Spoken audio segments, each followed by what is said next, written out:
Annyeonghaseyo, assalomu alaykum do'stlar. Bugundan xudo xolisa sizlar bilan koreys tilini noldan alfabetlardan o'rganishni boshlaymiz. Bunday bo'lsa xudo xolisa darsimizni boshladik. Bismillah. Xo'p, koreys tilida jami 40 ta harf bor. 40 ta harf bor. Harflarimiz ikki turga bo'linadi odatda.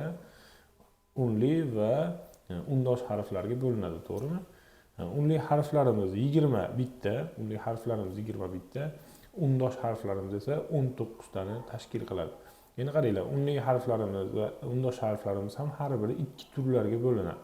Unli harflarimiz oddiy unlilar 10 ta, qo'shma unlilar 11 taga. Undosh harflarimiz bo'lsa, oddiy undosh 14 ta, qo'shma undosh 5 taga bo'linadi. Общий jami 40 ta, unli 20 bitta, undosh 19 ta deb bilsak bo'ladi. Buni agar nimalar bo'lsa, daftar ruchka qilib, sekin yozib, ma'lumotlarni yozib ketishingiz mumkin. Birgalikda koreys tilini o'rganib ketamiz.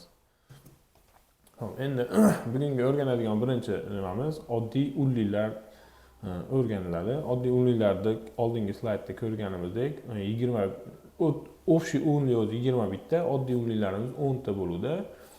Endi alfabetning birinchi harfi bo'lgan A harfidan boshlaymiz. A harfidan boshlaymiz. A harfimiz bunisi harfning o'zi, bu harfning yozilish qoidasi. Birinchi harakat demak pastdan, tepadan pastga, chapdan o'ngga. Hop, yozib ko'ramiz. Tepadan pastga, chapdan o'ngga. Tepadan pastga, chapdan o'ngga. Bu harfimiz A harfi hisoblanadi. Endi yozishda e'tibor qaratamiz. Mana uzun nima qismi, tik turgan qismi, yotiq qismi, gorizontal qismidan o'sib ketmayapti. O'sib ketmaganini nimasiga bu harfimiz tik unlilar turiga kiradi. Oddiy unlilarni ham tik unlilar turiga kiradi. Biz agar buni ushbu holatda yozadigan bo'lsak, shunaqa holatda yozadigan bo'lsak, bu xato hisoblanadi. Chunki bu vertikal qismi gorizontal qismini yoki gorizontal qismi vertikal qismini 3 dan biriga to'g'ri kelishi kerak. Shu holatida to'g'ri bo'ladi. Yozish qoidalariga e'tibor berib, yodlab, yozish qoidasi bilan birga nima qilib ketsak, keyinchalik harflar yozishda yoki o'qishda bizga ancha yordam beradi, qo'l keladi. Demak, bu harfimiz A harfi bo'ldi va yana bitta e'tibor qaratadiganimiz tik unlilar qatoriga, sirasiga kirdi. Keyingi harfimiz Ya harfi bo'ladi. Ya harfi shu ko'rinishda bo'ladi. Mana shu ko'rinishi bunday. Yozilishi bo'lsa, birinchi tepadan pastga, keyin birinchi chapdan o'ngga va chapdan o'ngga. Bu harfimiz Ya harfi bo'ladi. A harfidan farqli o'laroq qornida ikkita tayoqchasi bo'ladi. Ikkita tayoqchaligimiz bu Ya harfi bo'ladi. Bu ham tik unlilar turiga kiradi. Xo'p, keyingi harfimiz esa O harfi. O harfi. O harfimiz ham tik unlilar turiga kirib, asosiy qismi vertikal hisoblanadi. Vertikal qismi, asosiy qismi, mana tik turgan qismi. Chapdan o'ngga birinchi yozib olamiz, keyin tik turgan qismini yozib olamiz. Bu harfimiz O harfi bo'ladi. Keyingi harfimiz Yo harfi. Esinglarda bo'lsa, A ga qorniga yana bitta tayoqcha berib bo'lganimiz Ya deb beruvdi. Endi bu yerda O ga yana bitta tayoqcha berib qo'yamiz. Bu endi Yo harfini beradi. Yo harfi yozilish qoidasi: birinchi chapdan o'ngga, ikkinchisi chapdan o'ngga, keyin ikki nima chiziqni birlashtirgan tepadan pastga bitta chiziq tortamiz. Tepadan pastga bitta chiziq tortamiz. Chapdan o'ngga va tepaga bitta chiziq tortamiz. Bu harfimiz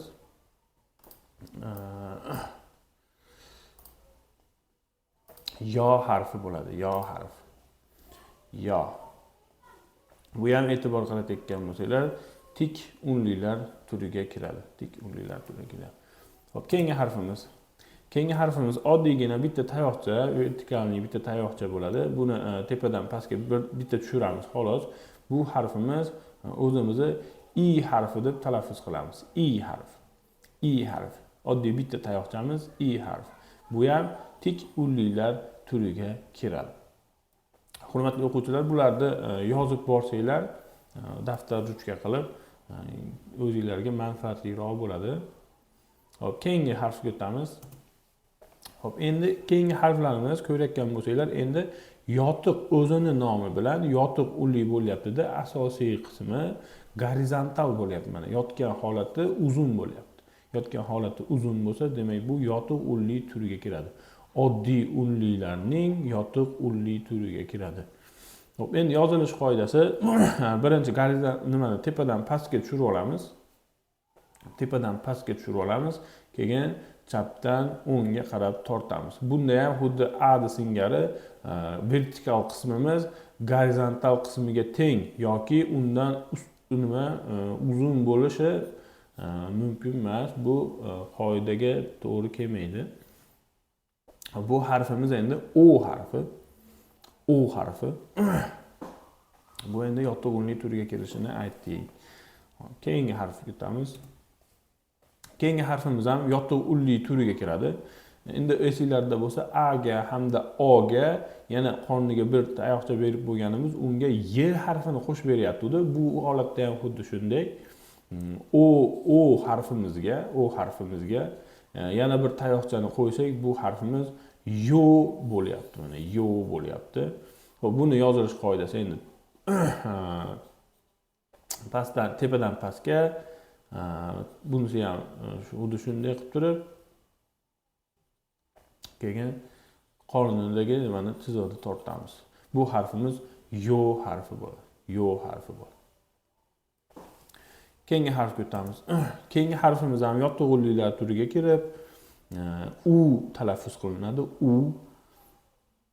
yozilish qoidasi endi O dan farqli o'laroq, O'ni vertikal qismi tepaga qaraganda, endi buniki pastga qaragan bo'ladi. Birinchi shunday yozish qoidamizda birinchi bu qismni bajaramiz.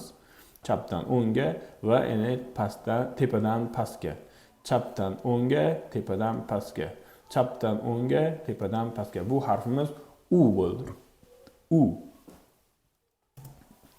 Xo'p, yana qorniga tayoqcha berib qo'yapmiz. Bu yana bizga nima harf qo'shib beryapti? Y harfini qo'shib beryapti. Xo'p, yozilish qoidasi. Chapdan o'ngga, tepadan pastga, tepadan pastga. Chapdan o'ngga, tepadan pastga. Okay. Chapdan o'ngga, tepadan pastga, tepadan pastga. Chapdan o'ngga, tepadan pastga, tepadan pastga. Bu harfimiz endi bizga U harfi bo'ldi. U harfi. Bu ham e'tibor berayotganingizdek yotiq ullilar turiga kiryapti. Hop, keyingi harfimiz esinglarda bo'lsa, tik ullilarda oddiygina bitta tayoqchamiz bu I harfi bo'lyapti-da, I harfi bo'lyapti-da. Endi gorizontalni bitta tayoqchamiz ham bu endi bizni o'zbekcha yoki lotincha so'zimizda yo'q-u, lekin rus talaffuzimizda I deb talaffuz qiladigan harfimiz bo'ladi. Bu oddiygina chapdan o'ngga bitta tayoqcha chizib qo'yishimiz bo'ladi. Bu yotiq ulli turiga kiradi. Bu ham I deb talaffuz qilinyapti. I. Shu bilan bugungi o'rganadigan oddiy ullilarimiz hammasi tugadi. Bularni endi kelinglar bir общий hammasini tahlil qilib olamiz. Hop, oddiy ullilar ham ikki turga bo'lindi. Bittasi tik ullilar, bittasi bo'lsa yotiq ullilar turiga kirdi. Buni hozir hammasini ko'rib chiqdik. Xo'p, endi birinchi harfdan boshlab o'qiymiz. Birinchi harfimiz nima ekan? A harfi. A harfi. Yozilish qoidasi esa tepadan pastga, chapdan o'ngga bo'ldi. Ikkinchi harfimiz o'rtasiga qorniga bitta tayoqcha bergani bu Ya harfi. Ya harfi. Buni ham yozilish qoidasi bir xil, tepadan pastga, chapdan o'ngga bo'ldi. Xo'p, keyingi harfimiz bu O harfi. O harfi. A'dan farqli o'laroq, A'niki o'ng tomonga qaragan bo'lsa, buniki endi chap tomonga qaraydi. Bu harfimiz O harfi. Keyingi harfimiz bu Yo harfi. yo harfi. Qorniga yana bitta tayoqcha berib qo'ysak, bizga y harfini qo'shib beryapti, to'g'rimi? Bu harfimiz endi yo harfi. Chapdan o'ngga, chapdan o'ngga 2 tayoqcha va tepadan pastga 1 tayoqcha tortamiz. Yozilish qoidasi shundagida. Xo'p, endi oxirgi tik unlilarning oxirgi harfi bu i harfi. I harfi. I harfi. I harfini yozilish qoidasi oddiy, tepadan 1 pastga tortib qo'ysak bo'ldi. Xo'p, yana qaytadan a harfi, ya harfi, o, yo, i.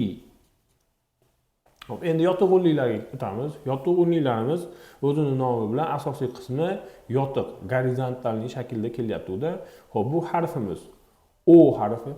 O harfi yozilish qoidasi tepadan pastga, chapdan o'ngga edi. Xo'p, keyin yana qoniga bitta tayoqcha berib qo'yganimiz y harfini qo'shib beryapti-da. Bu harfimiz endi yo harfi bo'ldi. Yo harfi. Buni yozilish qoidasi tepadan pastga va chapdan o'ngga tortamiz. Xo'p, keyingi harfimiz bu u harfi bo'ldi. U harfi. O'dan farqli o'laroq endi buniki faqat pastga qaragan. Bunda birinchi gorizontalniy uzun tizimini chizib olib turib, keyin pastdan tepaga chizig'ini tortamiz. Xo'p, yana bitta qorniga tayoqcha berishi bizga y harfini qo'shib berib, bunisi u harfi bo'lyapti. U harfi. U harfi. Xo'p, u harfi oxirgi harfimiz bo'lsa, yotiq unlilarning oxirgi harfi bu u harfi bo'ldi. U harfi bu oddiy chapdan o'ngga bitta tayoqcha tortishimiz orqali yasaldi. Xo'p, buni ham boshqatdan qaytarib o'qib olamiz. Xo'p, birinchi harfimiz demak o harfi. O harfi. Ikkinchi harf yo, yo, u, yu, u. Xo'p, hammasini yana boshidan tik unlilardan boshlaymiz. A, ya, o,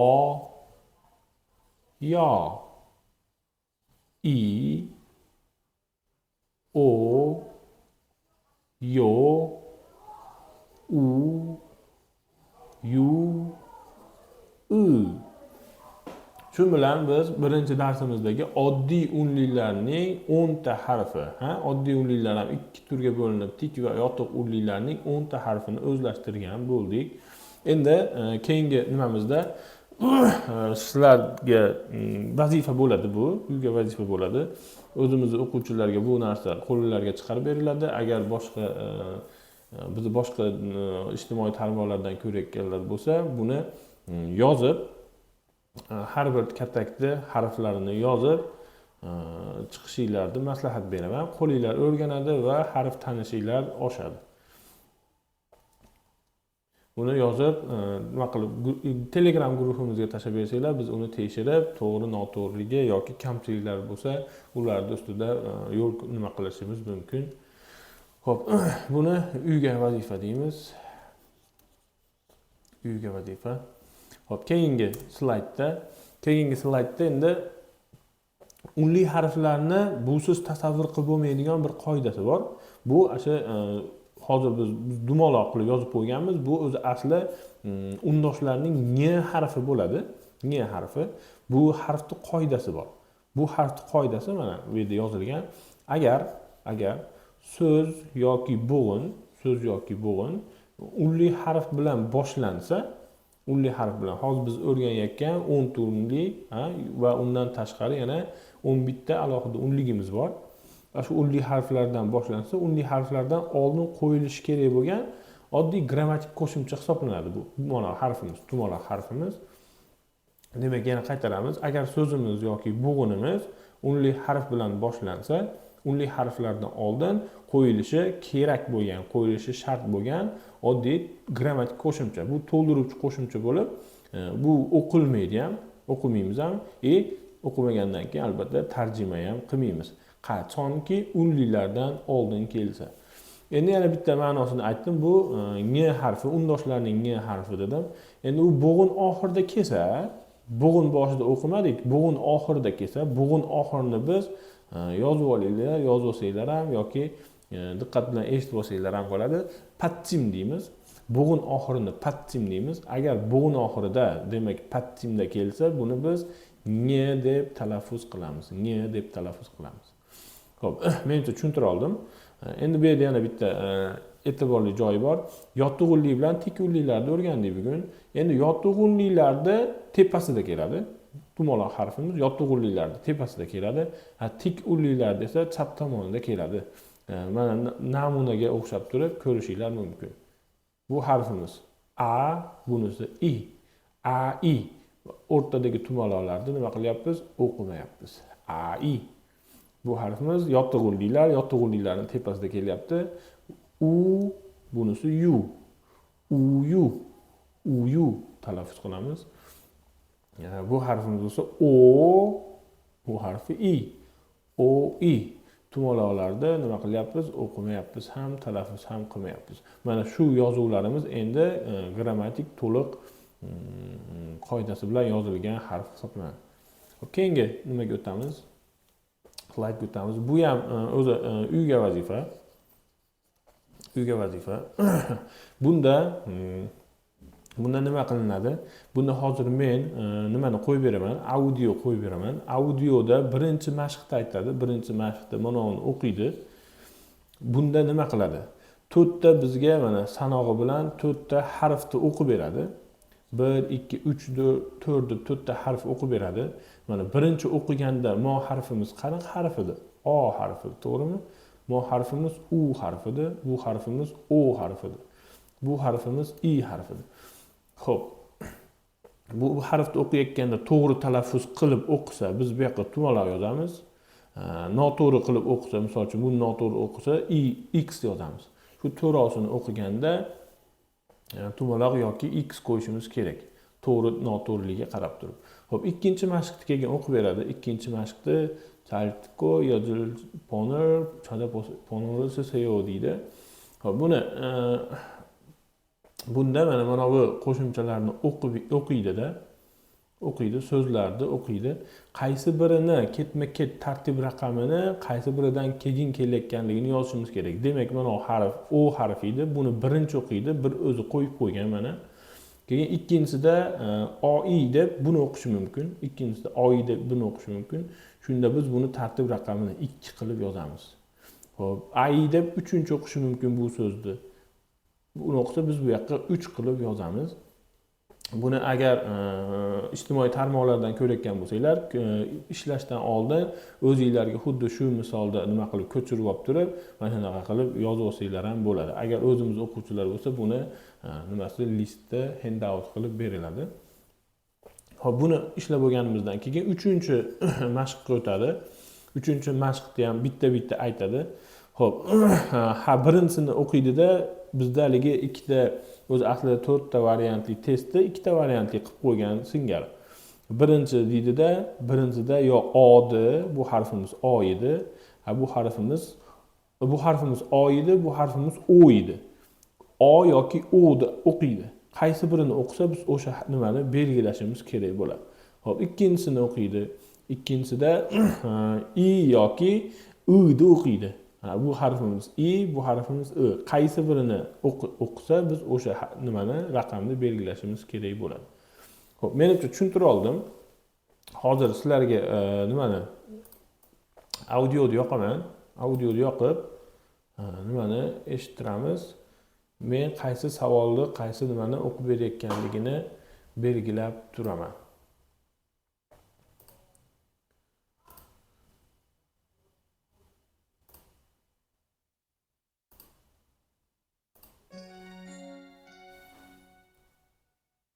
연습 1. 들어보세요. 1. 잘 듣고 맞으면 O, 틀리면 X 하세요. 1. 아 2. 우 3. 오 4. 으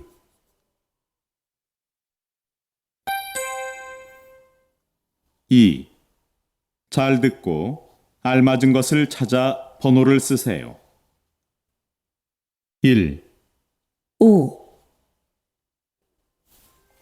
2, 아우, 3, 오이, 4, 이,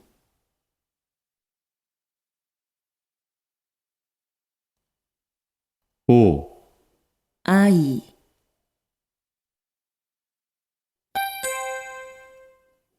3. 잘 듣고 맞는 것을 고르세요. 1, 5, 2, 3, 우, 4, 아우,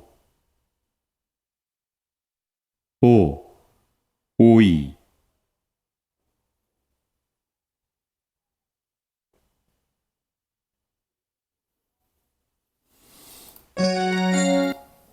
Xo'p, shu bilan bugunga belgilangan darslarimiz tugadi.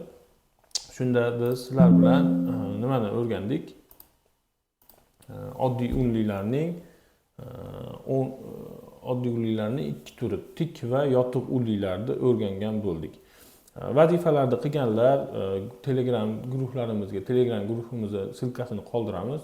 Guruhlarimizga tashlab turib bizdan tekshirtirib olishinglar mumkin. Mayli, yaxshi qolinglar, salomat bo'linglar. Keyingi darslarda ko'rishguncha annyeongni keseyo.